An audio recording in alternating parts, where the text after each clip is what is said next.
I've been quite pleased since the first day of pre-season, to be honest. We've had a good pre-season.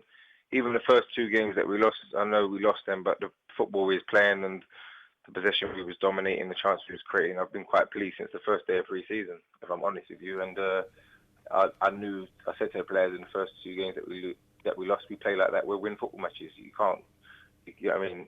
I was pleased with work ethic, pleased with the application, and it's proven right that we've won our last 7 games. Yeah, so you saw this sort of run coming from the very first moment you saw them back in July? Yeah, well, obviously, first week or two is getting the players fit. But when we played our first pre-season game against St. Neots, who are a team of higher level than us, we sort of really beat them quite comfortably. And they're a good team, St. Neots. So I saw the signs from there, really, that we had the players that want to do the right things and took on instructions very quickly, where I've worked with players and teams in the past that have not took on instructions for months, where this squad that I put together took on the instructions quite early from me and my coaches. And like I said, I've not been disappointed from the first pre-season game until date, till now, really. And happy days, and long may it continue. You know, we will go for a sticky situation sometime soon.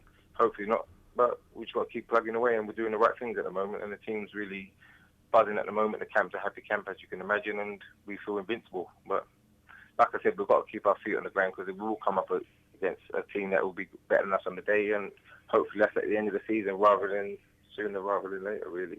Yeah, what a dream tie it is this weekend as well. I suppose, it is a dream in the sense it's a South Essex derby, and it should get a few people through the gates. It's in terms of a neutral fan or the fans of Avon and Tilbury, yeah, it's a good tie. The only thing is we played them like a week and a half ago, so I don't really like that, to be fair. I'd rather play a team either over a longer gap or a team that you've not played against. But the only good thing is we both know what we're coming up against.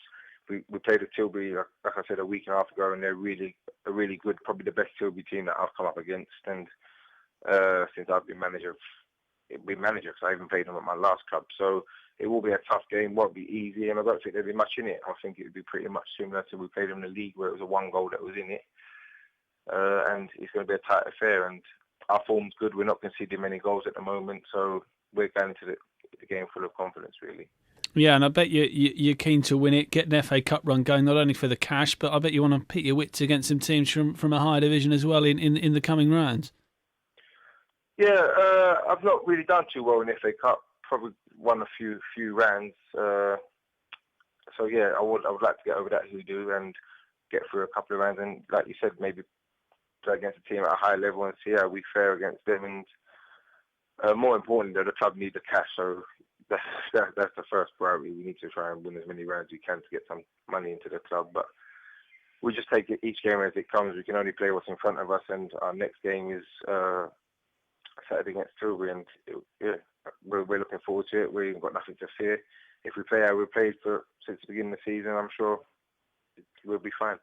And how are things sort of at Aveley, sort of financially, in terms of resources and getting numbers through the gate?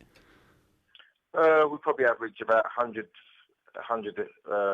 spectators on home games, depending on opposition. If they bring some, it could be much more than that. But in terms of we're averaging around 100 so far this season, which I think is not too bad. But money is very tight at Aveley. I'm working on a shoestring budget, and I'm doing things off the pitch to really attract players to the club in terms of helping them maybe in their personal life. In terms of, because I can't compete with what other teams offer them financially in football. So it's a bit of, as a manager in non-league, probably a manager in all levels really. You're more than just a manager. You're a sort of social worker, a care worker, uncle, someone to lean on. So you just have to draw on all other experiences in life that you have to really get a group of lads together that were willing to play for you for not as much money as they could get elsewhere, but really believe in what you're trying to achieve, and the ultimate aim is to get promoted. Yeah, we don't see that, do we, as sort of, the fans, the media, all the stuff that sort of goes on behind the scenes that a manager has to deal with in players' personal lives. Yeah, that's it. What spectators will see is if they come to a training session or on the match days, but I would say my job's probably more, they're probably the easier time to me, really. my job's probably more difficult outside of those hours, really.